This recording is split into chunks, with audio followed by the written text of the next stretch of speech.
नमस्कार, स्वागत है आपका न्यूज इंडिया में। मैं हूं आपके साथ उमंग माथुर। आपको बता दें कि किसानों के आंदोलन को आज 7वां दिन हो चुका है, लेकिन कब ये बात बनेगी इसका इंतजार अभी भी जारी है। आपको बता दें कि अपनी मांगों को लेकर दिल्ली की सीमाओं पर हजारों की संख्या में किसान डटे हुए हैं। सरकार के साथ पहले दौर की बातचीत विफल होने के बाद किसानों ने आंदोलन जारी रखने की बात कही है।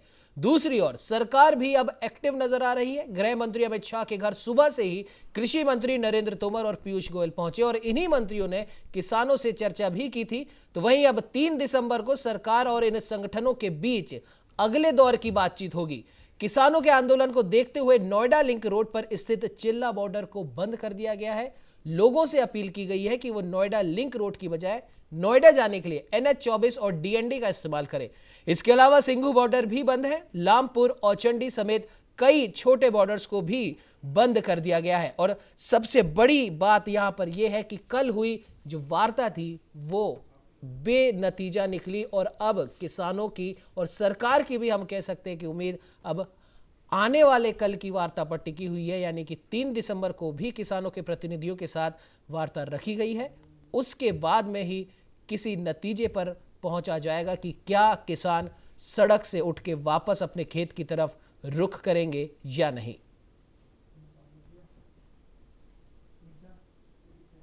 अस्सी से जो इन्हें मोदी ने काले कानून बनाए हैं उसके खिलाफ में सही जितने ज्यादा से ज्यादा लोग किसान लोग यहाँ पहुंचे हुए हैं। जब तक नहीं जाएंगे, जब तक ये हमारे मांगे पूरी नहीं होंगी, जब तक यहाँ से हम वापस नहीं। कोई भी अच्छी तरीके से बात नहीं की जाती है किसान से। यही बताया जाता है कानून अच्छे हैं, ये अच्छा है। अगर अच्छे हैं तो इतने ये सैकड़ों लोग किसान ये रोड पे हैं, अच्छे हैं तो ये लोग बेवकूफ हैं क्या ये यहाँ खड़े हैं? या आप सोच सकते हैं खुद, ये किसान परेशान है तभी तो रोड पे है। 8 दिन से ये यहाँ है। 2 महीने से पंजाब में धरना है, रेल बंद है, ट्रैफिक बंद है और यहाँ पे ये धरने कर रहे हैं। क्यों कर रहे हैं? सरकार को सोचना चाहिए। 3 तारीख कल की जो है बड़ी किसान पंचायत है। राष्ट्रीय अध्यक्ष भारतीय किसान यूनियन के चौधरी नरेश टिकैत उसमें शामिल रहेंगे। काले कानून है ये तीनों हटा दे वो, और जो किसान को जो आजाद कर दे वो, और जो किसान जो बिचौलिया किसान के वो माल किसान का लूट का खा रहे हैं और किसान जो सरकार लुटवा रही।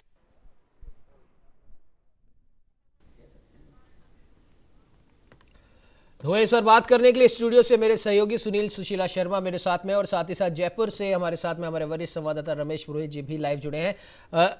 सुनील जी, आपके पास में आना चाहूँगा। सबसे पहले जिस प्रकार से अभी कहा है, अभी हमने एक प्रतिक्रिया भी जानी थी कि करीब 2 महीने से तो पंजाब में इनका आंदोलन जारी है और पिछले आज 7वां दिन है। दिल्ली बॉर्डर पर ये किसान डटे हुए हैं। तो अगर हम इस पूरे दिनों को हम अगर जोड़ लें तो 2 महीने 7 दिन से किसान अपनी एक ही बात पर सरकार से गुहार लगा रहे हैं। तो क्या इतना लंबा टाइम सरकार के लिए काफ़ी नहीं था कि अब और इन्हें इंतज़ार करवाया जा रहा है? और ऐसा लग रहा है कि ना तो किसान अब पीछे हटने को तैयार है और सरकार की जो भी कार्रवाई हो रही है, जिस हिसाब से हो रही है, सरकार भी शायद पीछे हटने को तैयार नहीं है। लेकिन 2 महीने 7 दिन सुनील जी बहुत लंबा समय होता है उस किसान के लिए जो हमारे लिए अन्न उगाता है। सुनील जी बिल्कुल, आपको 2 महीने 7 दिन नजर आ रहे हैं, परंतु अगर बात की जाए तो किसानों का तो ये बहुत पुराना मांग है, बहुत ही पुरानी मांग है। जब से वो कह रहे हैं कि हमें सिर्फ हमारी MSP लागू कर दीजिए, ठीक है, हमें केवल वो रेट लागू कर दीजिए कि जिस रेट से नीचे कोई भी नहीं खरीदे, अगर कोई खरीदे तो उससे सजा का प्रावधान हो। बात वही है और यही मांग जब प्रधानमंत्री मोदी जब आए थे, पूरे बहुमत के साथ आए थे, तो किसानों में कहीं ना कहीं एक उम्मीद की किरण जगी थी कि जैसे पुराने बहुत सारे मुद्दे हैं जो खत्म हो रहे हैं, उसी प्रकार से एक दिन ये मुद्दा भी खत्म होगा। और देखिए, जो आज लोग ये सोच रहे हैं कि ये केंद्र सरकार के विरोध में खड़े हैं या मोदी जी के विरोध में खड़े हैं, नहीं, देखिए मांगा उसी से जाता है जिनसे कि मिलने की गुंजाइश होती है। तो किसान जो हैं वो इसलिए यहां पर धरना देके खड़े हैं क्योंकि वो जानते हैं कि यहां कुछ हो सकता है। इस बार कोई चांस है कि हमारा काम हो जाए। इस बार देखिए, कहते हैं ना कि मांगो उसी से जो दे दे खुशी से, उन्हें लग रहा है कि ये होगा और जरूर होगा और इसीलिए खड़े हैं। बात यह है कि वार्ता जो है कि कोई भी आंदोलन का जो नतीजा होता है वो बात से ही निकलती है। बात से जब बात निकलती है तभी किसी न किसी नतीजे पे पहुंचा जाता है। आज इस समय पर ठीक है, कल की वार्ता में कोई नतीजा नहीं निकला, ये बात भी सही है। इतना बड़ा आंदोलन और इतना पुराना मुद्दा एक दिन की वार्ता में निकल भी नहीं सकता, समय लगेगा, ये बात सही है। कल का फिर इंतजार है।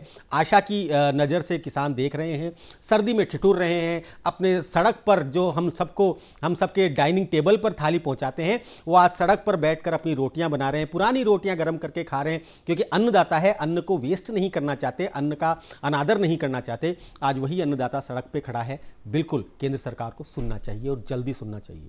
बिल्कुल सुनील जी, आपने सही कहा। कहीं ना कहीं ये एक बहुत लंबा समय है और जाहिर सी बात है, जैसा कि अभी आपने भी कहा कि मांगा उसी से जाता है जिससे उम्मीद होती है कि हाँ भाई हमारी ये मांग सुनेगा, क्योंकि और भी तमाम ऐसे मुद्दे थे जो देश जिन मुद्दों को चाहता था कि ये सुलझें, वो सब सुलझें, धीरे धीरे सुलझें, भले ही वो कोई सा भी मुद्दा हो। तो जाहिर सी बात है किसानों को ये उम्मीद थी, जो इतने लंबे समय से वो मांग कर रहे हैं कि कम से कम हमारी सरकार, जिसे हमने चुनकर भेजा है, इतने भारी बहुमत से भेजा है, वो हमारी बात सुनेगी। खैर, रमेश जी भी हमारे साथ लगातार बने हुए। रमेश जी, क्या लगता है आपको, जिस प्रकार से बीजेपी और केंद्र सरकार के कई नेता यह आरोप लगाते हैं कि इसमें विपक्ष की साजिश है, लेकिन अगर विपक्ष की साजिश होती तो क्या आपको लगता है कि 2 महीने 7 दिन इतना बड़ा ये आंदोलन अभी तक चलता? 7 दिन से तो वो दिल्ली के अलग अलग बॉर्डर पर डटे हुए हैं, जबकि पंजाब में 2 महीने से बैठे हैं और उससे पहले से मांग कर रहे हैं, और उनकी इतनी सी मांग है, आखिर अड़चन क्या आ रही है? ठीक है, सरकार का हर नुमाइंदा, भले ही वो प्रधानमंत्री हो, गृह मंत्री हो,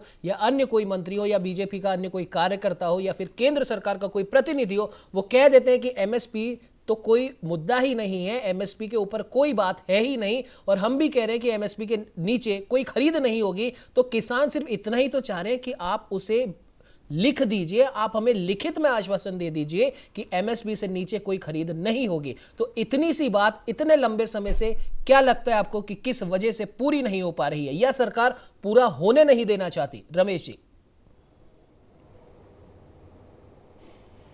उमंग, सही बात तो यह है कि आपने शुरुआत में ही जब अपना जो रिमार्क जो पेश किया, उसमें यह कहा कि कहीं न कहीं केंद्र सरकार और बीजेपी इस पूरे मसले को किस रूप में देख रही है।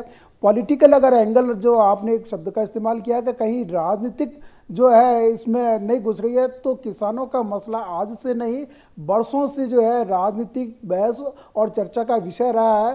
किसानों के हितों की रक्षा के लिए सरकारें बनी है, बिगड़ी है, और कई बार तो ऐसे भी आंदोलन हुआ, जैसा कि महेंद्र सिंह टिकैत का अगर आंदोलन की अगर बात करूं 20-30 साल पहले, जब उन्होंने दिल्ली घेर लिया था, तब भी किसानों का मसला तब से लगा करके आज तक कहीं न कहीं संसद से लेकर के सड़कों तक जो है चर्चा का विषय रहा है, बहस का मुद्दा रहा है। अब आते हैं कि नरेंद्र मोदी की जो सरकार है वह क्या कर रही है। तो नरेंद्र मोदी जो सरकार है, उसने अपने जब शुरुआती 2014 में जब आई थी, तब से वो लगातार कह रही है कि 2022 तक के जो है उनकी आय दुगुनी करने के लक्ष्य के आधार पर वो लोग काम कर रहे हैं। तो वो जो बदलाव आ रहा है, चाहे 3 कानून जो लेकर के आए हैं किसानों से संबंधित, उसमें भी किसानों के हितों की रक्षा की ही बात की गई है। और एमएसपी का जो मुद्दा है, किसान ये चाहते हैं कि उसमें से एक लाइन लिख दी जाए कि इससे नीचे जो खरीद करेगा वह पनिशेबल जो है ऑफेंस की दृष्टि में आएगा। और सरकार ये कह रही है कि एमएसपी से नीचे कोई जो है सरकारी जो खरीद होगी वो एमएसपी से नीचे नहीं होगी। ये जबानी जमा खर्च की जो बात है वो किसानों के गले नहीं उतर रही है। दूसरा ये कि सरकार की तरफ से लगातार ये कहा जा रहा है कि इनका एक जो संदेह और जो शंका है दिमाग में, वो यह भी है कि मंडियों का जो मामला है कि मंडियों के क्षेत्राधिकार या मंडियों का जो वो समाप्त हो जाएगी इससे। तो इनका ये भी कहना है सरकार की तरफ से कि जब मंडियों के विकास और पुनरुद्धार के लिए और उसके इंफ्रास्ट्रक्चर के लिए करोड़ों अरबों रुपए जब खर्च किए जा रहे हैं, तो मंडियों के बंद होने का सवाल ही पैदा नहीं होता। तो एमएसपी हो या मंडियों का मामला हो या किसानों के अन्य मुद्दे जो इस पूरे आंदोलन के दौरान उभर करके सामने आए, सरकार लगातार अपनी तरफ से प्रयास करते रही है। और संसद में जब ये कानून पारित हुए, तब पक्ष और विपक्ष सभी लोगों ने अपने इसके विचार व्यक्त किए थे। लेकिन पिछले 2-2.25 महीने से जो आंदोलन सड़क पर चल रहा है, और सरकार अपनी या तो बात को उनको कन्विंस करने में असफल रही है या सरकार उनकी बात को पूरी तरह से समझने में कि एमएसपी के मसले को मुख्य जो मुद्दा इनके जो गले की हड्डी जो सरकार के लिए बनी हुई है वो एमएसपी शब्द के ऊपर आ रहा है कि इसको कानूनी प्रावधान के रूप में शामिल कर लिया जाए ताकि कोई भी व्यक्ति जो है वो एमएसपी से नीचे नहीं खरीदेगा, और अगर नीचे खरीदेगा तो उसके लिए ऑफेंस होगा, वो एक जो है अपराध की श्रेणी में आएगा। यही एक जो मुद्दा है उसको लेकर के वो लोग काफी समय से जो सड़कों पर है। सही बात है कि जब अन्नदाता ही सड़कों पे आकर के जो विरोध और प्रदर्शन की बात करता है तब स्थितियां बिल्कुल ही अलग तरह की उभर करके सामने आती है। और जो एक आपने जो संकेत किया था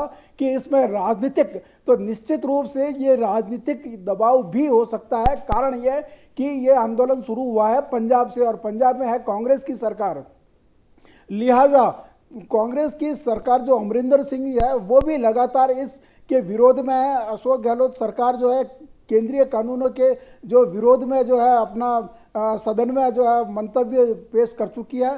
तो कांग्रेस शासित प्रदेश और कांग्रेस के जो लोग हैं वह परोक्ष रूप से इस आंदोलन के साथ में जोड़ा है। और जहां तक कि सीएए के विरोध जो दिल्ली की घेरे गई थी उसी तरह की रणनीति के तहत, जबकि बीजेपी और केंद्र का ये आरोप है, बीजेपी का निश्चित रूप से ये आरोप है कि इस पूरे किसान आंदोलन के पीछे जो है कहीं न कहीं राजनीतिक जो शक्तियां हैं वह सहायक हो रही है। इसी कारण से आज तक जो है ना तो कोई बातचीत हुई है और ना कोई वार्ता हुई है। अब जबकि एक लंबा अरसा बीत चुका है आंदोलन का, तो सरकार भी इस पूरे मसले को जो है किसी तरह से एक सम्मानजनक तरीके से सुलझाने की दिशा में बढ़ रही है। लगातार वार्ताएं चल रही है। बिल्कुल रमेश जी, बिल्कुल आपने सही कहा, क्योंकि इस आंदोलन को एक लंबा समय हो चुका है और कहीं ना कहीं, हालांकि 7 दिन तो सिर्फ दिल्ली बॉर्डर पर हो गए और दिल्ली बॉर्डर पर किसानों का 7 दिन तक डटे रहना कहीं ना कहीं देश की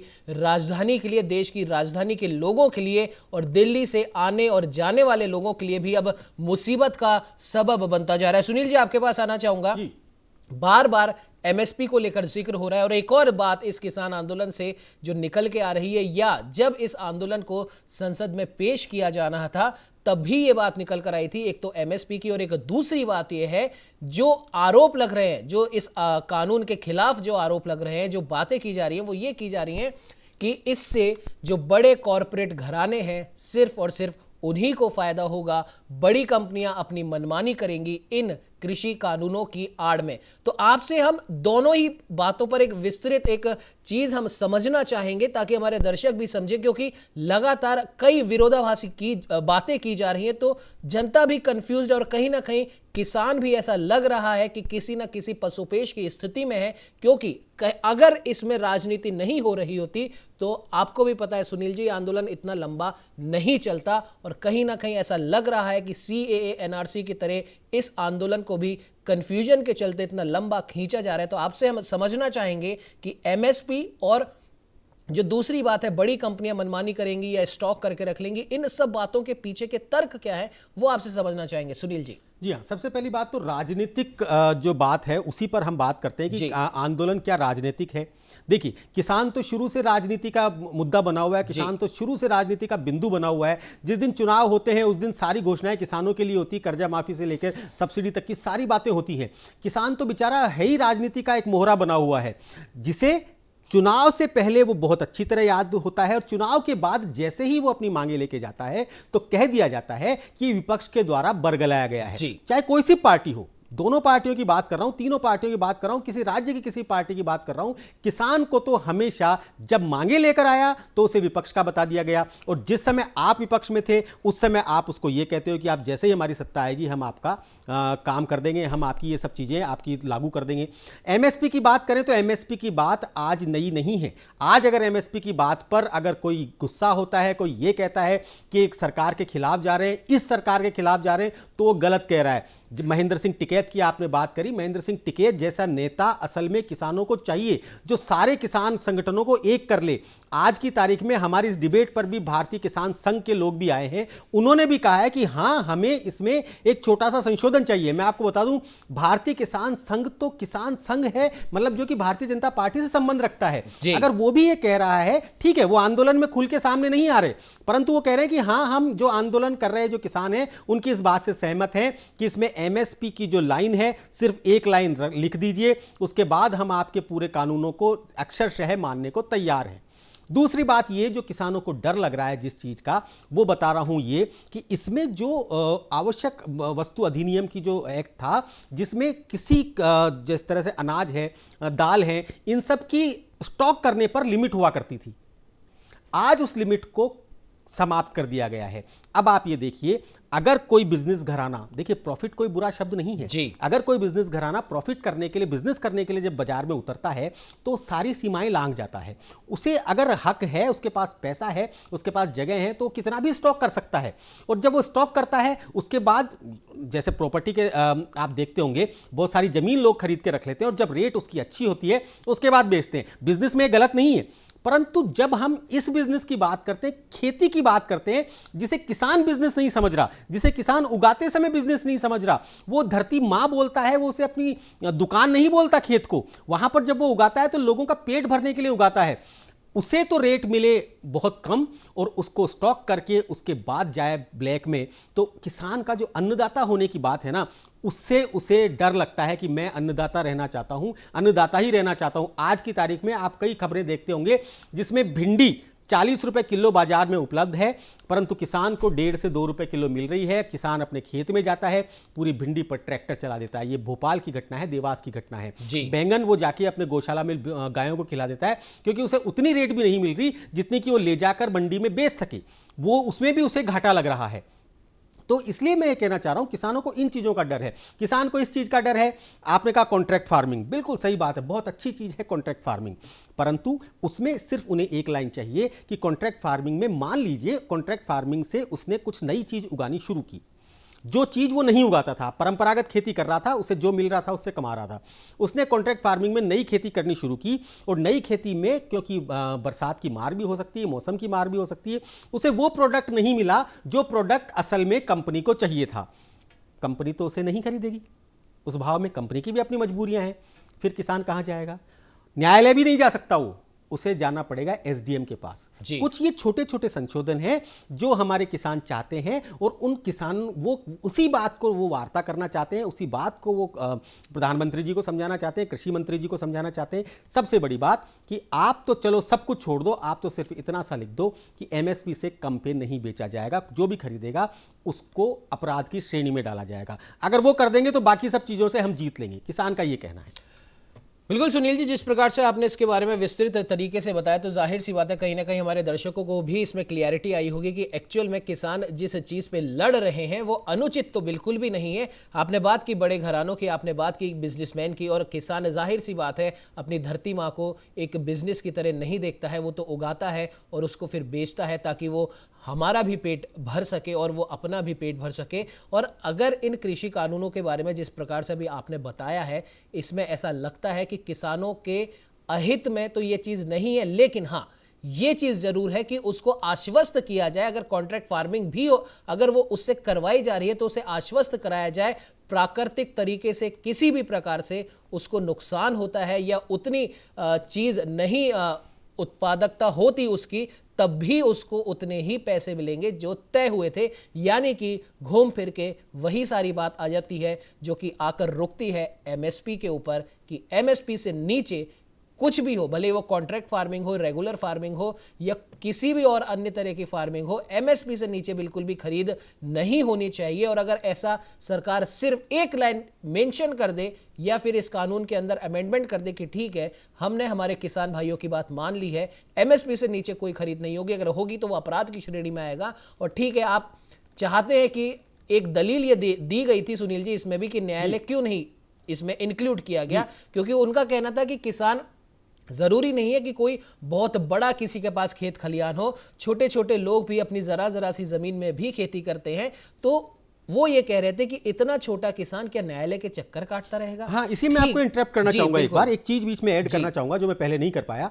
ये बात कही जाती है कि हम आपको न्यायालय के चक्कर ना लगाने पड़े, इसलिए हम चाहते हैं कि आप एसडीएम के पास जाएं। चलिए इस बात को मानते हैं। आप बताइए उमंग जी, क्या एसडीएम के पास इतना समय रहता है कि वो किसान की सुन सके? चलिए मान लीजिए कि समय भी निकाल लिया, उसके बाद उसका उस पर प्रभाव किसका पड़ेगा? उन कंपनियों का। एक तरफ एक कंपनी है जो कि बहुत बड़ी कंपनी के जनरल मैनेजर सामने बैठे हो, एक तरफ छोटा सा किसान बैठा हुआ है। चलिए वहां पर भी मान लिया कि उन्होंने वो उनकी बात सुन लेंगे, परंतु न्यायालय में एक व्यवस्था है।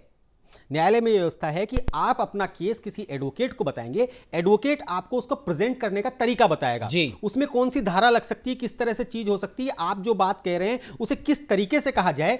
उसके साथ साथ देने वाले वकील होते हैं। एसडीएम के सामने उसको खुद को प्रकट होना पड़ेगा। अरे किसान को अगर इतना बोलना आता कि वो एसडीएम को समझा पाता तो भाई साहब वो बाजार में जाकर अपने प्रोडक्ट को बेच लेता। उसको जरूरत ही नहीं पड़ती आप लोगों की, उसे जरूरत ही नहीं पड़ती आय दोगुनी करने की। उसके खेत में तो जो सोना उपज रहा है ना, वो 4 गुना कीमत का है, परंतु उसे उगाना आता है, उसे बेचना नहीं आता। यही सबसे बड़ी समस्या है। उन्हें बताना नहीं आता। वो आके खड़े तो हो सकते हैं दिल्ली बॉर्डर पे कि हाँ हमारी समस्याओं का समाधान करो, परंतु सामने बैठकर वो इस चीज को समझा नहीं सकते। और यही कारण है कि ना तो कानून को समझ पा रहे हैं और ना उन्हें इस ढंग से समझाया जा रहा है। दूसरी बात सरकार की तरफ से भी ये है, जो मैं ये कहना चाहूंगा कि अगर किसान की समस्याओं को समझना है तो पहले किसान के दर्द को समझना पड़ेगा। जिस दिन आप दर्द समझ लेंगे, निश्चित तौर पर आप उस कानून में वो संशोधन भी कर देंगे जो किसान मांग रहा है।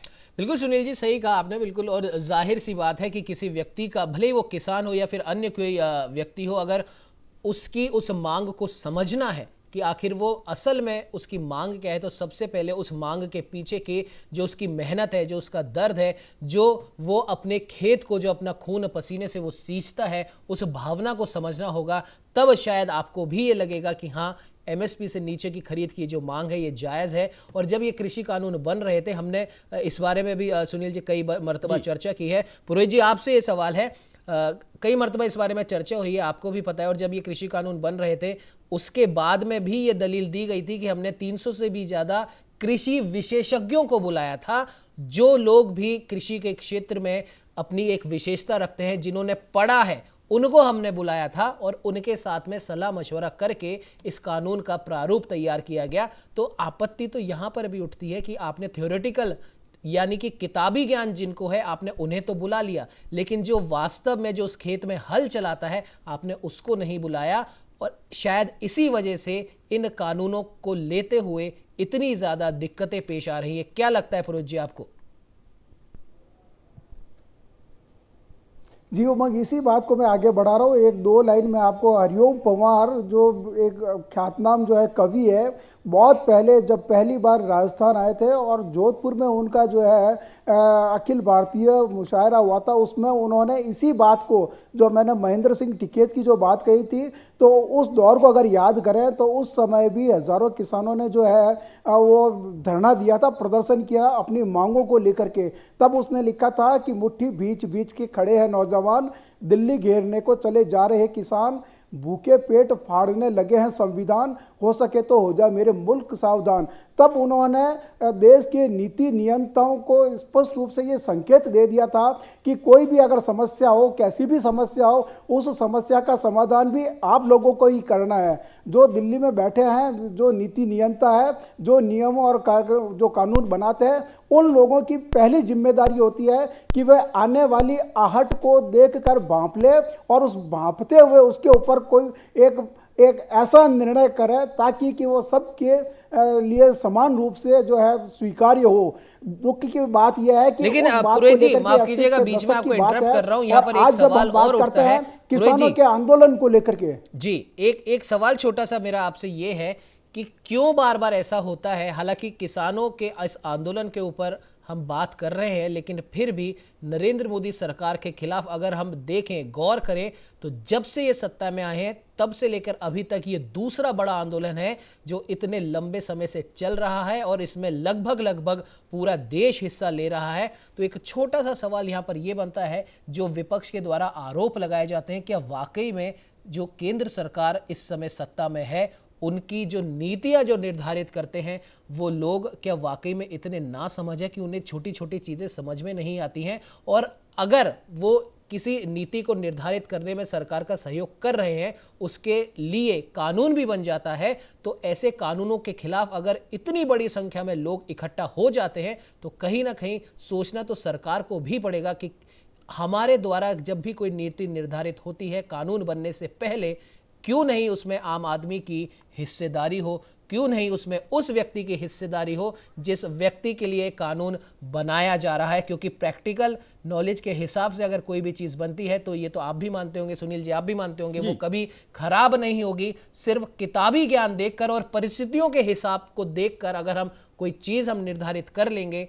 उन परिस्थितियों के पीछे कारण क्या है उन कारणों को नहीं देखेंगे, तो इस प्रकार के आंदोलन लगातार आगे भी होते रहेंगे।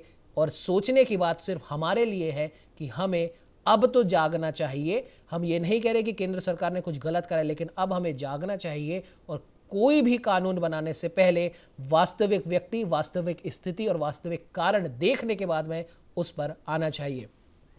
चर्चा को जारी रखेंगे। सुनील जी, रमेश जी, आप हमारे साथ बने रहिए। फिलहाल बुलेटिन में वक्त हो चला है एक छोटे से ब्रेक का।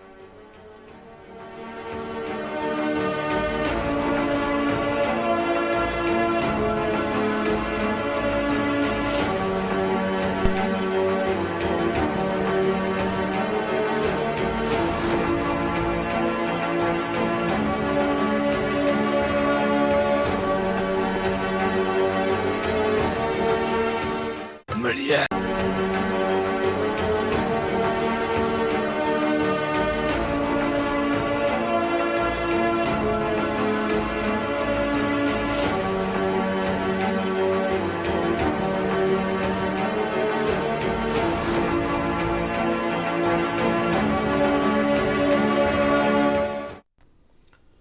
ब्रेक के बाद स्वागत है आपका न्यूज इंडिया में। बात कर रहे हैं किसानों के उस आंदोलन की जो आज लगातार 7वें दिन भी जारी है। कल हुई वार्ता विफल हो चुकी है, उस पर कोई नतीजा नहीं निकला और अब इंतजार है आने वाले कल में होनी वार्ता को लेकर। और एक अपडेट दे दें कि सरकार की तरफ से ये निर्देश आया कि सचिव स्तर के अधिकारी अब सीधे किसानों के पास में जाएंगे, किसानों के प्रतिनिधियों से, किसानों के बीच में जाकर उनसे बात करेंगे, इस कानूनों के बारे में जो भी कंफ्यूजन है वो दूर करने की कोशिश करेंगे कल आने वाली तारीख से पहले। खैर, सुनील जी हमारे साथ में लगातार स्टूडियो से मेरे सहयोगी बने हुए हैं। जयपुर से रमेश पुरोहित जी वरिष्ठ संवाददाता लाइव हमारे साथ बने हैं। चर्चा पर वापस आऊंगा, लेकिन उससे पहले दिल्ली से हमारे ब्यूरो चीफ प्रशांत शर्मा ने दिल्ली में बॉर्डर पर जो किसान डटे हुए हैं पिछले 6 दिन से और आज 7वां दिन है, उनसे जाकर बात करी है। आइए आपको भी सुनाते हैं क्या कुछ कहा किसानों ने और उनके प्रतिनिधियों ने। हम सिंगू बॉर्डर से कुछ ही दूरी पर खड़े हैं चंद्रनगर पे, नाहरी हरियाणा में। आइए यहाँ पे कुछ किसान मौजूद हैं, उनसे जानते हैं कि वो राशन लेकर आ रहे हैं, कहाँ से आए हैं और क्या आगे की योजना है। जी बताएं। ਅਸੀਂ जिला करनाल ब्लॉक संत पिंड चकामा से राशन लेके किसानों के लिए आ रहे हैं। जो इन्होंने अध्यादेश किए उसके लिए किसान जो धरना दे बैठे उनके लिए हम राशन लेके आए हैं, वो उनको पहुँचाना है। अच्छा, कहाँ से आए हैं आप? जिला करनाल ब्लॉक संत गाँव चकामा से। अच्छा, और भी क्या आपके साथ किसान आ रहे हैं पीछे? हाँ, पीछे बहुत आ रहे हैं। ट्राली आ रही है, 2-3 ट्राली आ रही है। हम सन हल्के से हैं। ये राशन जो लंगर है ये जो किसान बैठे हैं उनके लिए बचा रहे हैं। जब तक हमारा ये फैसला नहीं करता मोदी साहब, ऐसे ही लंगर चलता रहेगा और हम बचाते रहेंगे। हम ये 3 कानून बनाए हैं वो वापसी इनको लेने ज़रूरी है। जब तक नहीं लेता सारी जो भी किसान है पूरे हिंदुस्तान का दिल्ली पहुंच जाएगा। अभी पीछे से बहुत पंजाब की ट्रालियां, ट्रैक्टर बहुत आ रहे हैं, हरियाणा के, पंजाब के, असंध के हैं। ये आप देख रहे थे, किसान बता रहे हैं कि हरियाणा और पंजाब से आज भी गाड़ियां भर भर कर राशन ये लेके आ रहे हैं और कूच कर रहे हैं। मैं आपको दिखाना चाहूँगा, ये देखिए गाड़ियां राशन से भरी हुई हैं और किसानों ने फैसला कर लिया है कि मोदी सरकार जब तक ये कानून वापस नहीं लेगी तब तक उनका ये आंदोलन चलता रहेगा। आप देखिए बसें भी डाइवर्ट होकर आ रही हैं। ये सिंगू बॉर्डर के बिल्कुल हम नज़दीक पहुँच गए। आप पीछे देख रहे हैं ट्रक भी लाइन लगाकर खड़े हैं और किसानों ने चेतावनी दे दी है कि कानून जब तक वापस नहीं होगा वो भी बॉर्डर खाली नहीं करेंगे। Prashant Sharma, news India, Singhu border, Delhi. तो यह आपने देखा कि किस प्रकार से किसान लगातार अपनी पूरी तैयारी के साथ आ रहे हैं और आते जा रहे हैं। इनकी संख्या दिनों दिन बढ़ती जा रही है और सीधी सी बात है, किसानों ने साफ तौर पर कह दिया कि हमारी तो बहुत छोटी सी मांग है साहब, हमारी इतनी सी मांग आप मान लीजिए। हम समस्त किसान भाई जिस चीज़ के लिए हम पैदा हुए हैं और जो चीज़ हम पैदा करते हैं यानी कि अन्न, और उस अन्न की वजह से हमें अन्नदाता कहा जाता है, तो हमें हमारी उसी भूमिका में रहने दीजिए, हमें विद्रोही की भूमिका में मत डालिए। हम अन्नदाता हैं, हमें अन्नदाता ही रहने दीजिए। रमेश जी, आपके पास मैं आना चाहूंगा। जिस प्रकार से अभी अभी अपडेट आ रही है कि गृह मंत्री अमित शाह के मंत्रालय में मंत्रियों की, कई महत्वपूर्ण मंत्रियों की बैठक जारी है। पीयूष गोयल भी उसमें मौजूद हैं, कृषि मंत्री नरेंद्र सिंह तोमर भी उसमें मौजूद हैं। और सबसे बड़ी बात है, उस बैठक से एक फैसला अभी अभी निकल कर आया है कि गृह मंत्रालय और कृषि मंत्रालय स्तर के जो अधिकारी हैं उनको किसानों के बीच में भेजा जाएगा। वो जाकर अब किसानों से बात करेंगे, सचिव स्तर के अधिकारी हम कह सकते हैं, वो जाकर बात करेंगे और इस कानून को वो समझाएंगे और किसानों की क्या दिक्कत है वो भी समझेंगे कल होने वाली मीटिंग से पहले। क्या लगता है रमेश जी आपको, जो पहल, सबसे बड़ा सवाल यही है रमेश जी कि जो पहल सरकार अब कर रही है, तो क्या सरकारें, भले वो किसी भी पार्टी की सरकार हो, क्या सरकारें ऐसा हमेशा चाहती हैं कि जब तक हमारे सर पर आके ही नहीं बैठ जाओगे, हम आपकी बात नहीं सुनेंगे, हम सिर्फ आपकी उन बातों को चुनावी जनसभाओं में ही दोहराएंगे, वरना उन बातों पे हम बिल्कुल भी अमल नहीं करेंगे। हाँ, आप हमारे सर पर आके बैठ जाओ, तब हम आपकी बात सुन लेंगे और विपक्ष को भी हम मौका दे देंगे हमारे खिलाफ बोलने के लिए, हमारे खिलाफ मुद्दे बनाने के लिए। रमेश जी। जी उमंग, बिल्कुल सही कह रहे हैं। और मैं फिर अपनी इस बात को दोहराता हूं कि जब आपको कानून बनाना ही था, किसानों के हितों की रक्षा ही करनी थी, उनकी उपज का जो है दुगुना दाम आपको तय करना ही था और सारा इंफ्रास्ट्रक्चर बदलना ही था, कानून बनाना ही था, ये सारी चीज़ें थी। तो कानून बनाने के बाद में अब आप किसानों के पास में जाकर के ये पूछो कि तेरी क्या समस्या थी और इसके ऊपर अब आपको क्या कहना था। और भले आदमी पहले से ही जब कानून बनना होता था तो किसानों से सीधा बात करते ना, अब संवाद करते, तो आपने वो जो वक्त था वो वक्त गंवा दिया। और अब चूंकि जब कानून बनते हैं तो ब्यूरोक्रेसी अपने तरीके से जो है सलाह और सुझाव देती है, कॉरपोरेट घराने अपनी सुविधा और के अनुसार जो है अपने राय व्यक्त करते हैं। तो जो सरकारी जो नीतियां बनती है, कानून बनती है, वो एसी में बैठ करके नहीं बनाई जा सकती। आपको संबंधित व्यक्ति जिस हित ग्राहक होता है उसके साथ में सीधा संवाद किया जाता है और उस संवाद के आधार पर जो ओपिनियन उभर करके सामने आती है, चाहे वो पक्ष में हो चाहे विपक्ष में हो, सारी बातों को साथ में लेकर के जब आप कानून बनाते हो तब कहीं जाकर के ऐसा लगता है कि वह कानून सफल हो। और इसमें एक छोटी सी बात मैं और ऐड कर दूं कि आचार्य शंकर जो है वेदांत के, उन्होंने एक समन्वय सूत्र जो है की स्थापना की थी, जो है समन्वय सूत्र। वह सूत्र ऐसा है कि जिसके आधार पर आप किसी भी समस्या, कोई भी हो, कहीं पे भी हो, उसको आप तुरंत हल कर सकते हैं। सही बात तो यह है कि विभिन्न विचारों को आत्मसात करते हुए किसानों की अगर बातों को शुरू से जब कानून बना तब आप उसको, उनके विचारों को इस कानून के आधार पर तोल करके कि जो हम कानून बना रहे हैं वह कहाँ तक फलीभूत। और रही बात हिंदुस्तान की, तो डाइवर्सिटी इतनी है कि उत्तर का जो किसान है, दक्षिण का किसान है, पूर्व का, पश्चिम की, सबकी स्थितियाँ अलग अलग होती है। राजस्थान का किसान जो अपनी उपज और पैदावार करता है तो उनकी परिस्थितियां अलग होती है। अब आप एक ही कानून से पूरे हिंदुस्तान को जो है नियंत्रित बांधना चाहेंगे, वो गलत है। जाहिर सी बात है रमेश जी, बिल्कुल आपने सही कहा कि एक ही कानून को आप पूरे देश में बिना हर जगह की परिस्थिति जाने अगर लागू करना चाहेंगे तो जाहिर सी बात है कोई ना कोई कहीं ना कहीं से तो नाराजगी आएगी ही आएगी। और शायद यही बात सरकारों को समझ में नहीं आ रही है और सरकार की तरफ से लगातार ये दलील भी दी जा रही है सरकार के मंत्रियों के द्वारा कि ये तो सिर्फ पंजाब और हरियाणा का मामला है, बाकी के किसानों से आप पूछ लीजिए, उनको तो कोई दिक्कत नहीं है। लेकिन जब ये प्रतिक्रिया आई उसी समय उत्तर प्रदेश का किसान भी इसमें शामिल हो गया, अब मध्य प्रदेश का किसान भी इसमें शामिल होने जा रहा है। खैर, इस पर और आगे बढ़ते हैं, हमारे साथ में अवधेश जी जुड़ चुके हैं, बीजेपी प्रवक्ता हैं। अवधेश जी, बहुत बहुत स्वागत है न्यूज इंडिया। धन्यवाद उमंग जी। साथ ही साथ वीरेंद्र बड़खालसा जी भी हमारे साथ में जुड़ चुके हैं, प्रांत महामंत्री हैं किसान महासंघ के। वीरेंद्र जी, आपका भी बहुत बहुत स्वागत है न्यूज इंडिया में।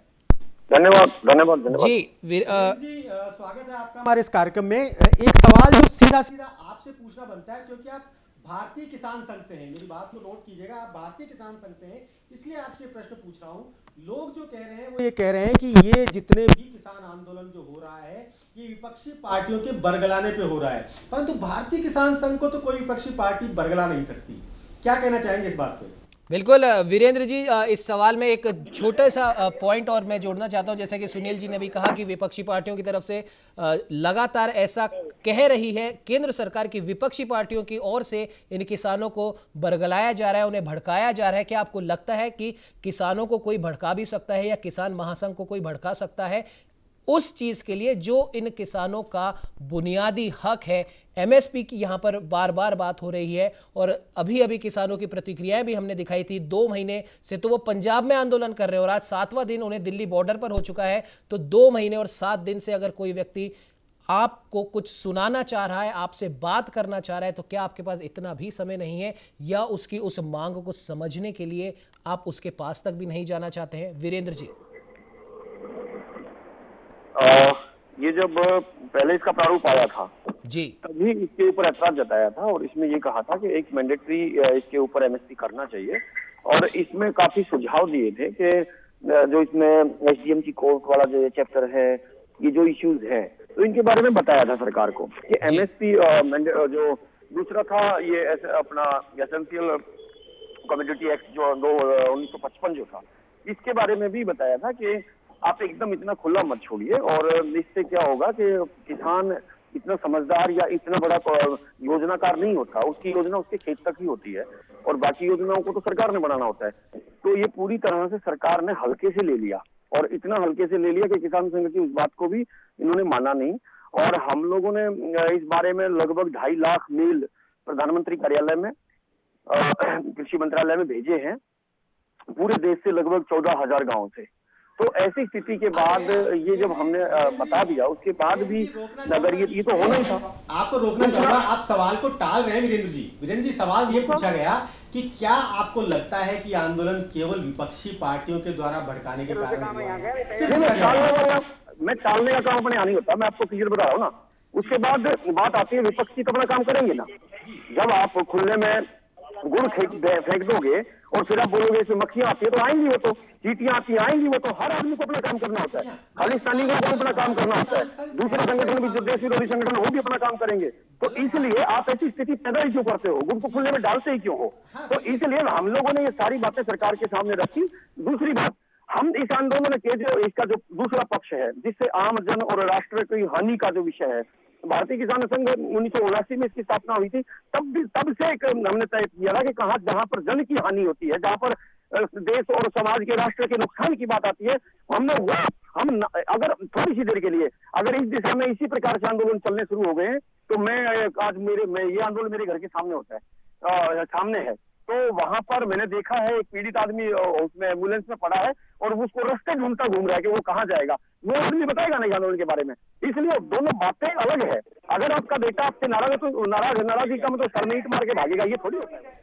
चलिए ठीक है वीरेंद्र जी, आपके पास आएंगे। और जाहिर सी बात है कि किसान जिस प्रकार से अब डट चुके हैं, ऐसा लग रहा है कि बहुत आसानी से अब वो वापस पीछे नहीं हटने वाले। अब ये सरकार के ऊपर है कि वो किस प्रकार से किसानों को समझा पाती है, क्योंकि अभी तो यही हो रहा है कि सरकार किसानों को समझाने के प्रयास कर रही है, लेकिन किसान अब समझने को ऐसा लगता है कि तैयार नहीं है, डटा हुआ है। अखिलेश जी हमारे साथ में जुड़ चुके हैं, कांग्रेस के नेता हैं। अवधेश जी, आपके पास भी आऊंगा। अखिलेश जी, आपसे एक छोटा सा सवाल ये है कि लगातार आरोप लग रहे हैं विपक्षी पार्टियों के ऊपर, भले ही वो कांग्रेस हो या अन्य कोई पार्टियों की, इन किसानों को भड़काया जा रहा है। क्या वाकई में ऐसा है, भड़काने की कोशिश की जा रही है? और अगर नहीं तो क्या आप लोगों को ये कानून समझ में आया? और अगर नहीं आया तो क्या आपने इसको समझने की कोशिश करी, या आपकी तरफ से अभी तक एक भी नुमाइंदा किसानों के साथ में क्यों नहीं है? या फिर इसमें एक सवाल और बनता है कि क्या अब आप लोग भी इस बड़े हो चुके आंदोलन का राजनीतिक लाभ लेना चाहते हैं? अखिलेश जी, पता नहीं आपने क्या क्या पूछ डाला और कितना आपके पास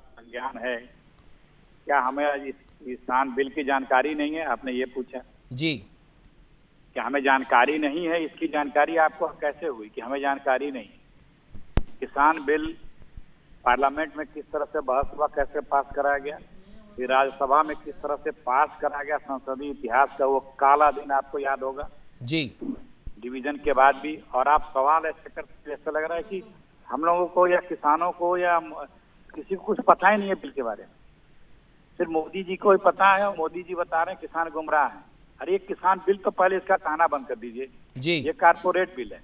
पूरे बिल में कहीं भी किसानों के हित का एक लाइन जिक्र नहीं है। ये कारपोरेट के हित के बिल के उसमें है। इनके अलायंस पार्टनर जो मिनिस्ट्री में थे वो इनके साथ छोड़ के चले गए। कई बार बात की, क्या जरूरत थी ऑर्डिनेंस लाने की? ऑर्डिनेंस लाने का संविधान में प्रोविजन है, क्यों लाया जाता है? कौन सी आपत्ति आपदा थी कि ऑर्डिनेंस लाया गया? फिर बात नहीं मानी गई, सुनी नहीं गई, बात नहीं की गई। और बात करते हैं आप, जो मोदी सीएम थे उनके नेतृत्व में जो कमेटी बनी थी उस कमेटी का रिकमेंडेशन था, मोदी जी ने खुद किया था कि एमएसपी मैंडेटरी होना चाहिए जी। और उन्होंने ये अपना ऑब्जर्वेशन प्रधानमंत्री मनमोहन सिंह जी को 2011 में दिया था। वही नरेंद्र मोदी जी जब पीएम बनते हैं तो सीएम के रिकमेंडेशन से 180 डिग्री समरसाल्ट मारते हैं, कहते हैं नहीं दिया जाएगा। क्यों भाई? और आप कहते हैं कि इसमें कोई राजनीति न हो या बात न हो। अरे हिंदुस्तान कृषि प्रधान देश है जी। 70% आबादी लगभग कृषि पे ही आधारित है। खेती करती है, खेत में काम करती है, खेती ऊपर से ले लेती है। और उसमें इतना बड़ा प्रहार हो रहा हो, कारपोरेट के लिए हो रहा हो, किसानों की हालत खराब की जा रही हो, कौन इससे बचेगा? हमारे आपके थाली में जो कुछ आता है वो आज इतना सस्ता आता है, 15, 16, 17 रुपए किलो आज गेहूं है और 20 रुपए के बिस्लेरी है पानी जी। कुल्ला करके 2 घूंट पी के फेंक दिया जाता है। आप अंदाजा लगा लीजिए कि क्या किसानों की दुर्गति है और उस पर भी सरकार किस तरह से बात कर रही है। अरे भाई आप इसको निरस्त कर दो। अगर आप कहते हो किसानों के हित ऐसी हो तो आप इसे निरस्त कर दो। एमएसपी आपको जोड़ने में क्या आ जाता है? आप लिख दो कि ये जो सरकार एमएसपी लागू करेगी उससे नीचे खरीदने पे गुनाह होगा।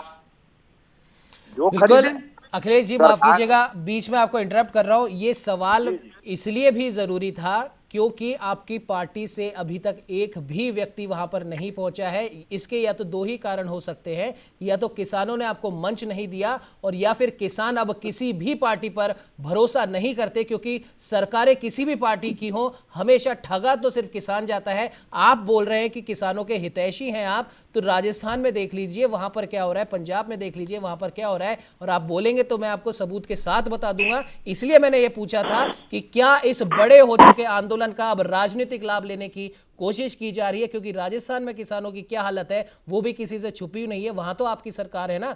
अच्छा होता कि वहां के किसान अगर खुश होते, आप ये बताते कि देखिए यहां हमारी सरकार है, यहां के किसान को कोई तकलीफ नहीं है और अब हम किसानों के साथ में खड़े हैं। लेकिन ऐसा नहीं है और शायद यही वजह है कि किसान अब किसी भी पार्टी के किसी भी कार्यकर्ता को, नेता को मंच नहीं देना चाहते।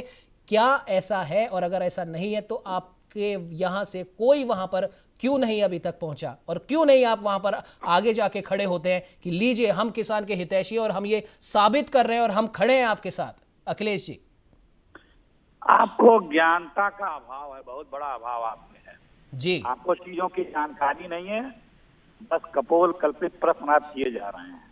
अखिलेश जी चलिए, बात सुन, मैं तथ्यों पे बात करता हूँ, मैं हवा में नहीं बात करता। बिल्कुल बिल्कुल, हम भी तथ्यों पे बात करते हैं अखिलेश जी।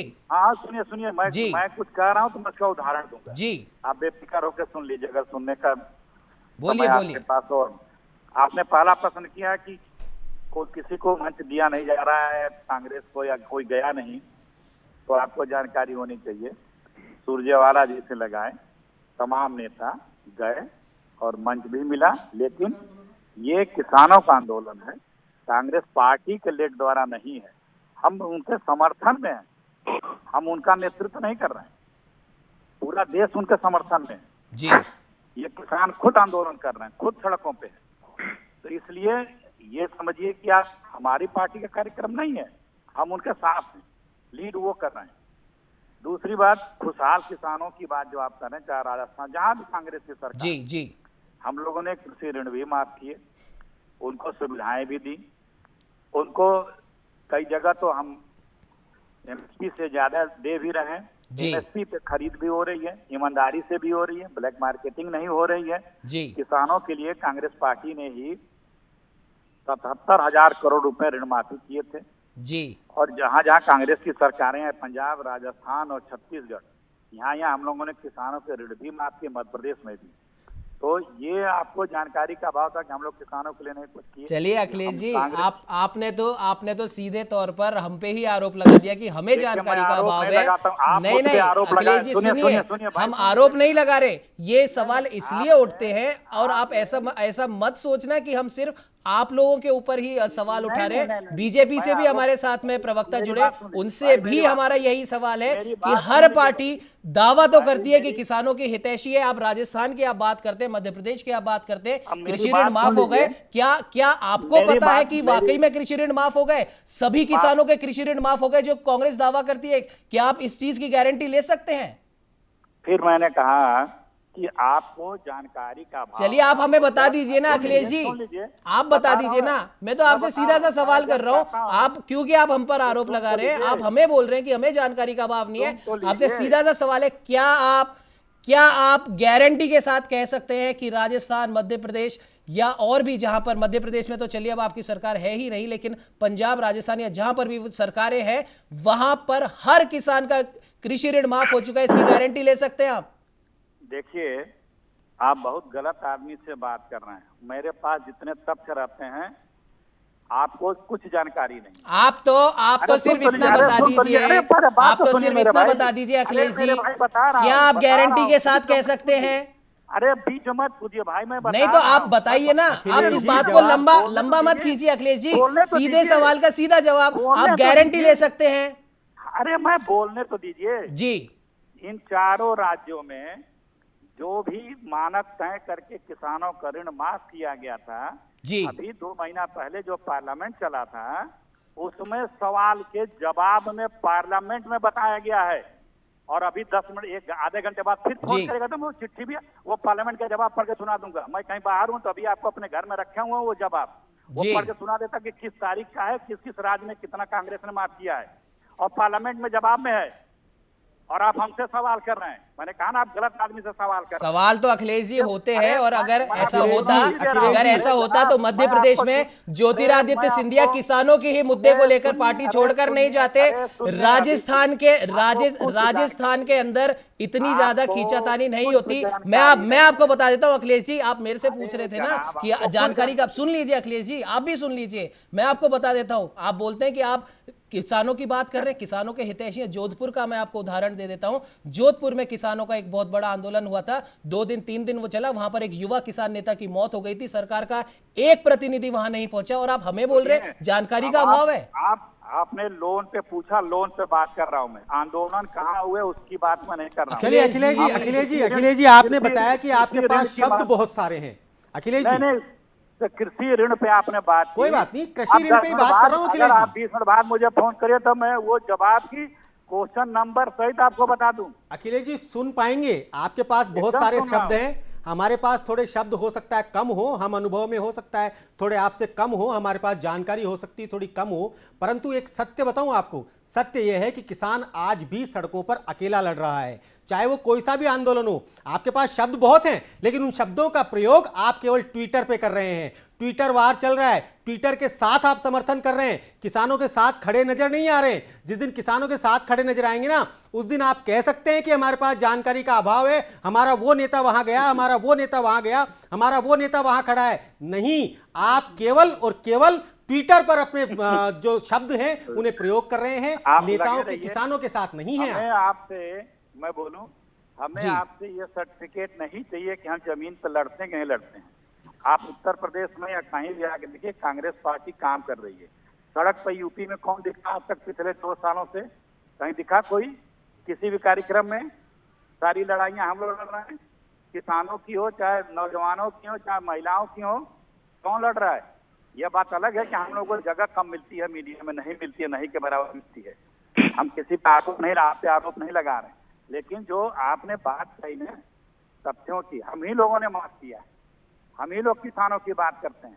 कांग्रेस की नीतियों, इसीलिए किसान आज सड़क पे खड़ा है। कि आप ही लोग बात करते हैं किसानों की और बात कर रहे हैं कि बहुत अरे पुराना भाई, मुद्दा है, 6 साल से किसानों का बहुत बीजेपी पुराना है। मुद्दा है एमएसपी का, 6 आज का साल नहीं से है। अखिलेश जी, आपकी जानकारी आप दुरुस्त कर लीजिए, एमएसपी का मुद्दा किसानों का आज का या 6 साल का नहीं है, बहुत पुराना मुद्दा है। अपनी जानकारी थोड़ी दुरुस्त कीजिए। चलिए आते हैं प्रवक्ता बीजेपी हमारे साथ जुड़े हुए हैं अवधेश उपाध्याय जी। अवधेश जी नमस्कार, बहुत बहुत स्वागत है आपका हमारे इस मंच पे। लगता है किसी तकनीक खामी की वजह से अवधेश जी से संपर्क नहीं हो पा रहा है। वीरेंद्र जी भी लगातार हमारे साथ बने हुए हैं, किसानों के प्रतिनिधि हैं। वीरेंद्र जी आपके पास आऊंगा। रमेश जी बहुत देर से कुछ पूछना चाह रहे हैं, रमेश जी क्या कुछ कहना चाहेंगे? वो अखिलेश जी का जो सवाल और जवाब था कि हमने किसानों के लिए ये किया, हमने किसानों का, तो यूपीए सरकार 10 साल रही थी ना, तब किसानों के जो मसले और मुद्दे जो तो चुनावी राजनीति में किसानों के मसले को और मुद्दों को उठाना एक बात है, लेकिन जब सरकार होती है तब उनके ऊपर काम करना दूसरी बात है। और वो लगातार इस बात को लेकर के अपनी पीठ ठोक रहे थे कि कांग्रेस ने 72,000 करोड़ रुपए का जो ऋण माफ किया, कृषि ऋण माफ किया, तो जब भी चुनाव आता है, चुनाव से 1 साल 1.5 साल पहले वो किसानों के बारे में बहुत सारी बातें करते हैं कि हम सत्ता में आएंगे तो उनका जो ऋण माफ करेंगे। अरे ऋण माफ करना उनके लिए कोई बड़ी समस्या नहीं है। ऋण का आप ये जो एक कहता है ना बार बार कि ऋण माफ करेंगे, उनके लिए ये दिक्कत नहीं है। उनके लिए दिक्कत तो ये है कि कृषि आधारित जो व्यवस्था है उतनी दुरुस्त कर दी जाए कि किसानों को ऋण लेने की जरूरत ही नहीं पड़े और उनकी जो स्थितियां हैं वो इतनी अनुकूल हो जावे कि वो खुद जब अन्न देता है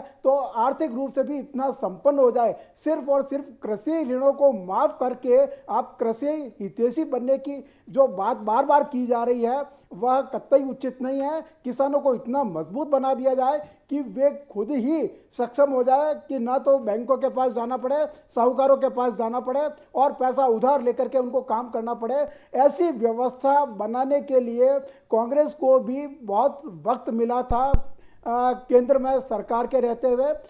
तो जो अभी अखिलेश जी जो बार बार जो बात कह रहे थे कि कृषि जो ऋण की जो हम माफ कर देते हैं वो कर देते हैं, और उनको ये कृषि ऋण का तो उनके लिए कोई मुद्दा ही नहीं है। वो तो साहूकारों के बैंकों के पास में जाकर के जो लोन जो उनको जो तरीके से जो मिलता है उसके आधार पर लेते हैं, अपनी उपज करते हैं, उत्पादन करते हैं। सवाल इतना सा है कि ऋण माफ करने की बजाय जो पैसा उनके पास में आप जो दे रहे हो उससे उनको इतना मजबूत कर दें कि वो खुद ही अपनी जो है व्यवस्थाओं को सुधार ले।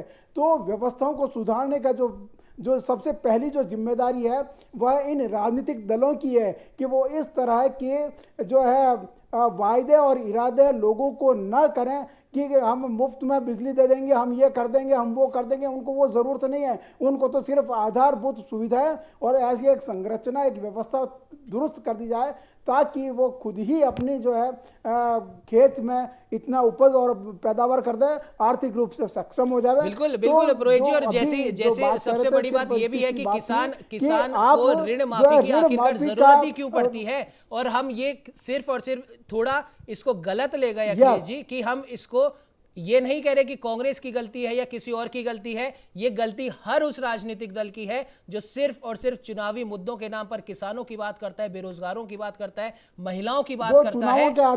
लेकिन आप ये तो भूल जाते हैं कि चलिए ठीक है, केंद्र सरकार की तरफ से कुछ अगर गलती होती है उस पर विपक्ष का प्रश्न उठाना बहुत सही है, लोकतांत्रिक व्यवस्था है, उठाना भी चाहिए। लेकिन ऐसी कोई बात मत कीजिए क्योंकि जिस राज्य में आपकी सरकार है अगर वहां पर भी यही गलती दोहराई जा रही है तो पहले जरूरी है कि पहले उस गलती को सुधारा जाए, उसके बाद किसी पर अगर उंगली उठाई जाएगी तो वो उंगली नहीं एक हाथ का काम करेगी। खैर समय इजाजत नहीं देता है, फिर भी सुनील जी जाते जाते एक फाइनल कमेंट में आपसे चाहूंगा बहुत ही कम शब्दों में।